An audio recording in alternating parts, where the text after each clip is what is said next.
রঙের উচ্ছ্বাস, স্টাইলের অভিনত্ব আর দৃষ্টিনন্দন উপস্থাপনা সব মিলিয়ে মিলান ফ্যাশন উইকে নজর কেড়েছে প্রাডার নতুন স্প্রিং ও সামার কালেকশন।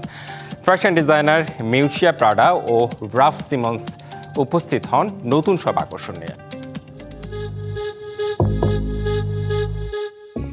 মিলান ফ্যাশন উইকে সর্বশেষ কালেকশন ছিল দর্শকদের জন্য এক চমকপ্রদ আয়োজন। এবারের আয়োজনে ইতালিয়ান বিলাসবহুল ব্র্যান্ড প্রাডা তুলে ধরল তাদের স্প্রিং সামার 2026 কালেকশন।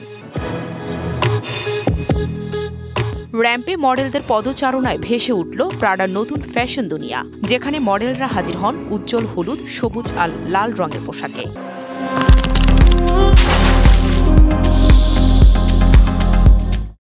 সেই সাথে ছিল আর্ম লেন্থ অপেরা গ্লাভস, যার রং ছিল গোলাপি, সবুজ আর নীল, যা ফ্যাশন প্রেমীদের নজর কেড়েছে। পোশাকের সংগ্রহে ছিল জ্যাকেট, স্কার্ট ও মিড লেন্থ ড্রেস। উজ্জ্বল রঙগুলোকে আরও ফুটিয়ে তুলতে ডিজাইনাররা ব্যবহার করেছেন কালো ও গাঢ় টোনের কন্ট্রাস্ট। ফুটওয়ারে নজর কেড়েছে ক্লোজ টো কিটেন হিলস। প্রাডার প্রধান ডিজাইনার মিউচিয়া প্রাডার সঙ্গে রানওয়েতে উপস্থিত ছিলেন বেলজিয়ান ডিজাইনার রাফ সাইমন্স, যিনি 2020 সালে ব্র্যান্ডটির সহ ডিজাইনার হিসেবে যোগ দেন।